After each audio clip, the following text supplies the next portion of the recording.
Hello! I have just finished chapter 2 of the Desperate Mission. That's for the Jedi Desperate Mission.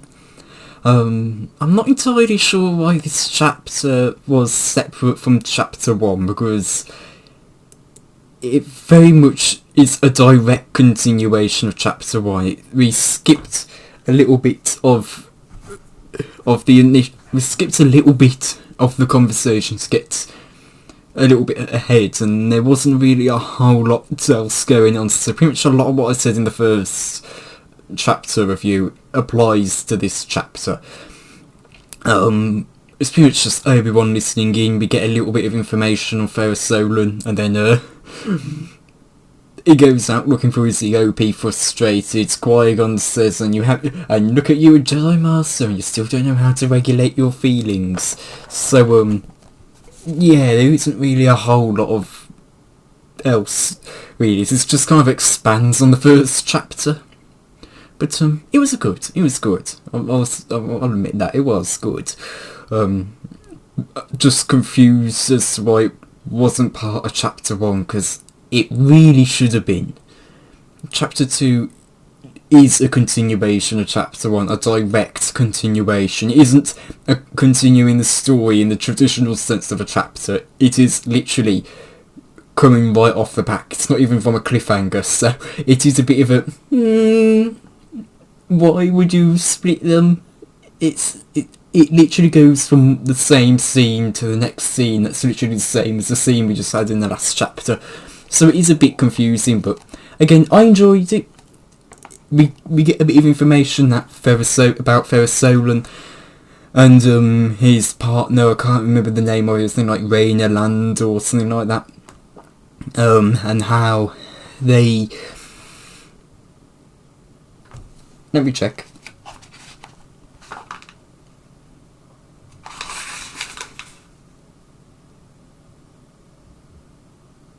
Rhone Lands, that's what it was, not Raina, Rhone. And they pretty much started a business where they could be hired by governments to... What was it?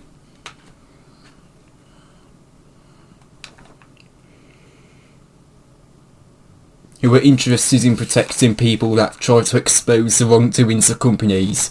And that's pretty much everything that goes on in the chapter. We get a bit of explanation from who Ferrous Solon is, what he's been up to, how he was the one that first warned Obi-Wan about Anakin.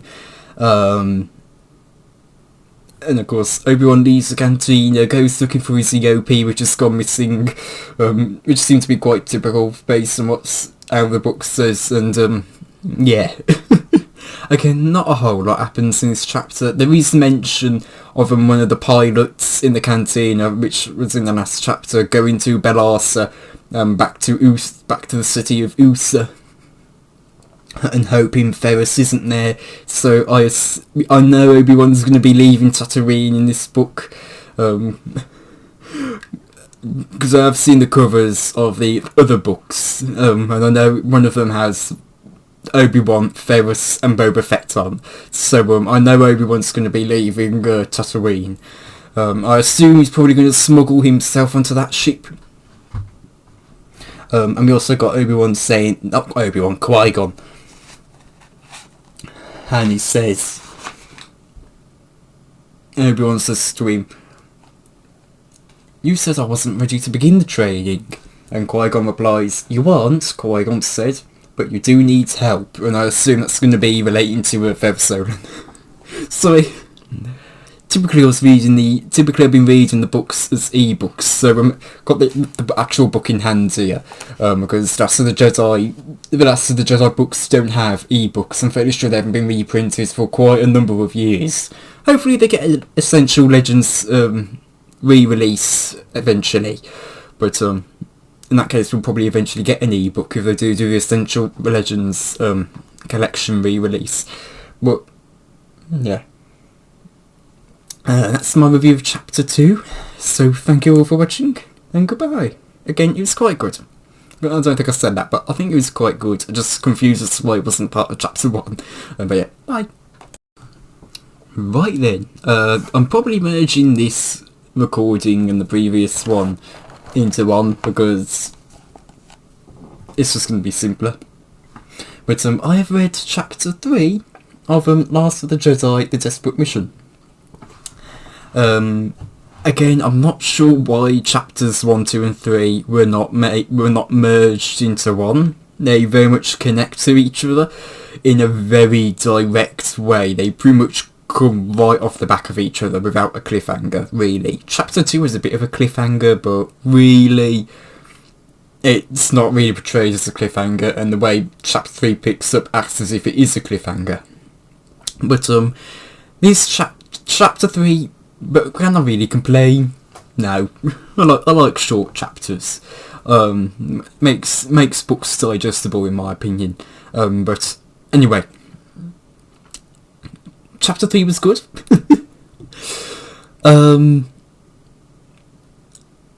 We pretty much have a conversation between Obi-Wan and Qui-Gon pretty much just gets Obi-Wan to express what he's feeling, and he's feeling...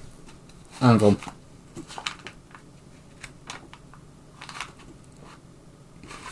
He says to Obi-Wan that... hang on.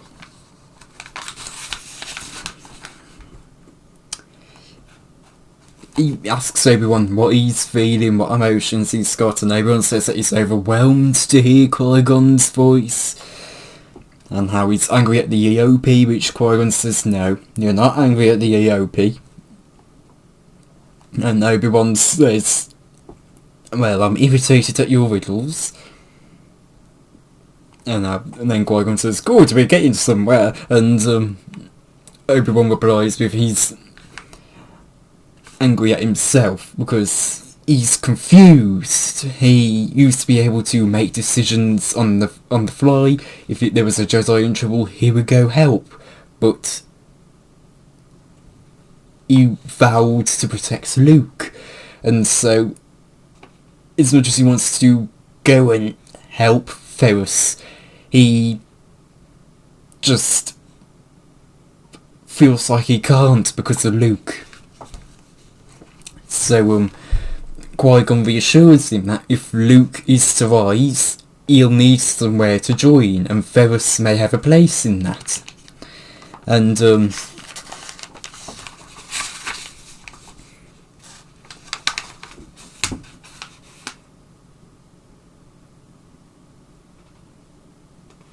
how if there is to be a way to defeat the Empire, it will come from various places.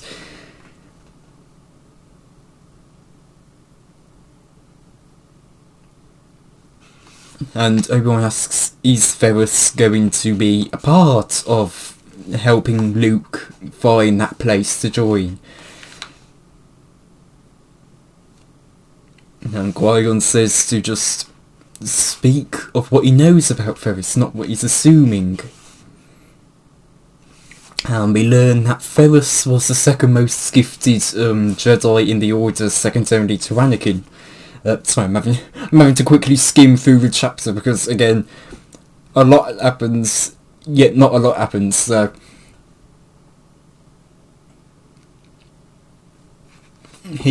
Obi-Wan wants to go and help Ferris, and eventually Qui-Gon reassures him to go, and that he's going to be fine, that Luke's going to be fine, and he'll look over him, and he still tells him there is danger, but Qui-Gon can't figure out that danger.